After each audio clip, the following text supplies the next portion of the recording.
4 figli con 12 donne. I call myself a exotic escort. Well, I got shot like 2 times. Come essere contro la pioggia. Anybody can buy a gun in the streets. Torture.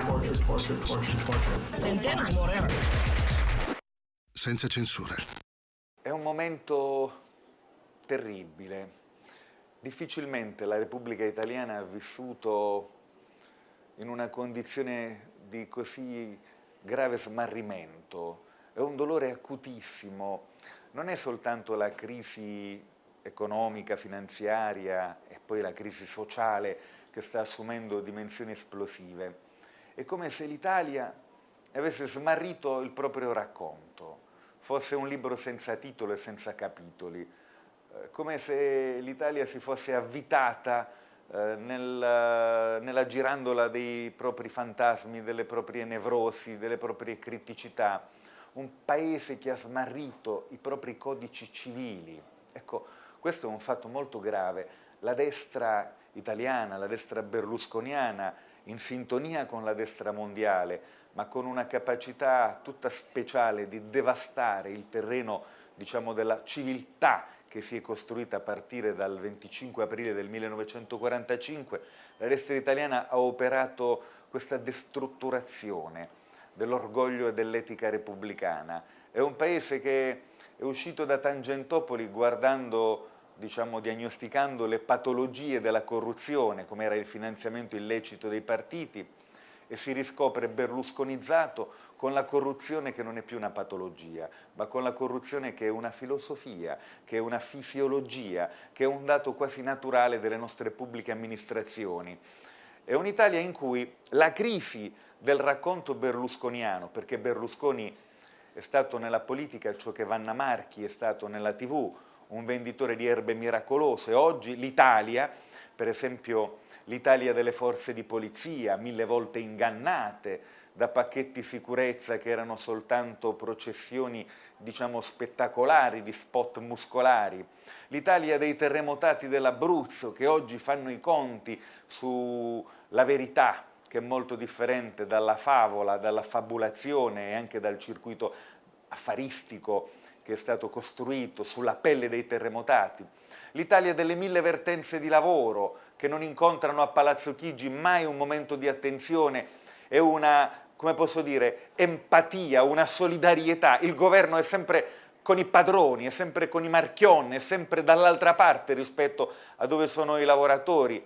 L'Italia degli studenti che vedono i tagli alla scuola, all'università, alla ricerca, all'innovazione, alla cultura come una minaccia proprio all'idea del paese. Insomma, questa Italia, che oggi vive il proprio disincanto, la propria disillusione, non si fida del centrosinistra, perché il centrosinistra, di fronte allo spettacolo indecente del centrodestra, appare come un assemblamento di ceti politici, come diciamo un pollaio pieno di galletti, come una convocazione di buoni amministratori di condominio.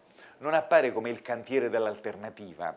Berlusconi ha vinto perché ha offerto un sogno. Questo sogno è diventato un incubo. Ma noi non possiamo pensare, il centrosinistra non può immaginare di vincere se non è in grado di determinare una forte emozione popolare e se non è in grado di convocare un popolo a un momento di grande protagonismo democratico, una battaglia civile, una canzone civile, quella che dovrebbe, diciamo, animare una stagione di lotte, di libertà, di lotte di giustizia. Il centrosinistra appare anemico mentre veniamo vampirizzati, mentre l'Italia viene vampirizzata da Berlusconi e Tremonti. E allora noi abbiamo bisogno, diciamo, davvero di un grande sommovimento, di lavorare per seppellire ciò che nel centrosinistra rappresenta zavorra, ciò che non consente ai vascelli del centrosinistra di prendere il largo, di andare in mare aperto e di osare la ricerca di una rotta completamente nuova.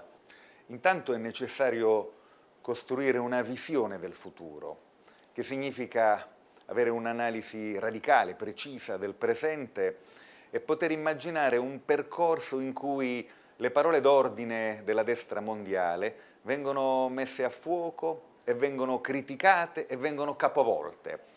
Un mondo nel quale la guerra infinita, la flessibilità hanno rappresentato dei veri totem, è un mondo nel quale la sinistra ha rinunciato a essere una forza di cambiamento. Per essere forza di cambiamento bisogna mettere in pista, per strada, nella vita quotidiana, le parole che invece sono in grado di raccontare la speranza, appunto, di ricostruire una visione del futuro. Prima questione, la lotta contro la povertà. Talvolta in alcuni cenacoli intellettuali, nei luoghi degli economisti, la lotta contro la povertà sembra un retaggio ottocentesco, sembra un pezzo di letteratura filantropica o di sociologia pietistica. No, la lotta contro la povertà è il tema fondamentale del mondo nostro e non soltanto nella geografia dolente dei paesi emergenti, ma anche nella metropoli occidentale, dove le forme di povertà, penso all'Europa, lievitano con percentuali impressionanti. In Europa oggi ci sono 80 milioni di poveri, 20 milioni di bambini sono sotto il livello della povertà. Allora, questo è il primo punto. Poi, collegato, connesso a questo, c'è un secondo punto che è, diciamo, la specificazione di che cosa è povertà nella condizione della nostra età contemporanea. La povertà è anche non avere la possibilità di programmarsi o di immaginare il futuro. La povertà è vivere nel rimbalzo di precarietà, precari nel mercato del lavoro, precari nel mercato della vita, precari nella condizione della vita di periferia, precari in una storia di famiglie che si smembrano e in cui muore progressivamente il dialogo tra le generazioni. Cioè ognuno, diciamo, chiuso dentro la gabbia della propria precarietà, cioè di una condizione sociale che non riesce ad agganciarsi ad altre condizioni sociali e che diventa quasi una condizione biologica. Non hai diritti nel lavoro, non hai diritti nella vita, appunto non hai neanche il diritto di lanciare il cuore oltre gli ostacoli, immaginando un varco nel muro veramente insopportabile del presente per dire ecco passerò da quel varco e vedrò il futuro. Il futuro è un mondo della responsabilità e della libertà. La libertà c'è se è libertà dalla miseria, se è libertà dalla paura, se è libertà da una gerarchizzazione sociale feroce, se è libertà dalla violenza. La responsabilità significa la specie umana che risponde al comandamento più importante, il comandamento di custodire la terra, il genere maschile che ricostruisce un rapporto di parità con il genere femminile, i popoli che imparano a vivere le proprie controversie rinunciando preventivamente e programmaticamente agli strumenti della guerra, gli individui che usano le parole per vivere il proprio conflitto e che vivono il conflitto come un'occasione ulteriore di umanizzazione e non di imbestialimento. Ecco, penso che così bisogna provare ad aggredire o ad accarezzare il futuro. Sono sceso in campo perché trovo insopportabile l'immobilismo del centro-sinistra, perché era necessario dare una scossa e mi pare di esserci riuscito.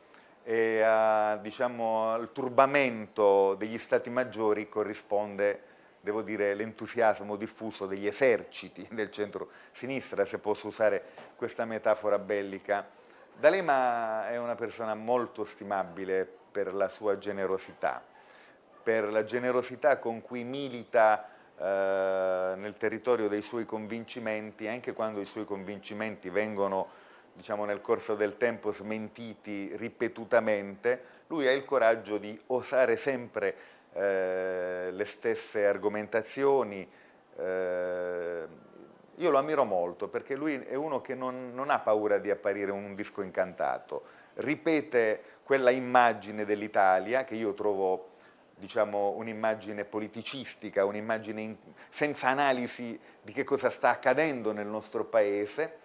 Trovo infantile la polemica, diciamo, sul come eravamo. Io sto pensando all'Italia di oggi e all'Italia di domani. Sto cercando di dare un modesto contributo a ricostruire il campo della speranza, il campo della politica come speranza, e il fatto che migliaia e migliaia di giovani in tutta Italia percepiscano questa mia avventura politica come un punto di speranza, dovrebbe essere considerato un valore aggiunto. In fondo, anche D'Alema dovrebbe chiedermi, dovrebbe ringraziarmi, forse chiedermi scusa, comunque ringraziarmi, perché credo che aver operato con grande determinazione sul tema della questione morale, aver pulito l'esperienza di governo da qualunque ombra, da qualunque contaminazione, ha consentito di presentarmi con le carte in regola alle elezioni e di non solo vincere io, ma di far vincere anche il Partito Democratico. Dovremmo avere questo interesse comune e spero che lo confermeremo, sapendo però che io, D'Alema, Bersani, Di Pietro, Bonelli, Pannella, tutti noi siamo importanti ma non siamo sufficienti. Se non mettiamo in campo una coalizione che è innanzitutto un patto con un popolo, un patto con una nuova generazione, se è un patto interno al palazzo con la P maiuscola, un patto di ceto politico, io penso che non andremo da nessuna parte.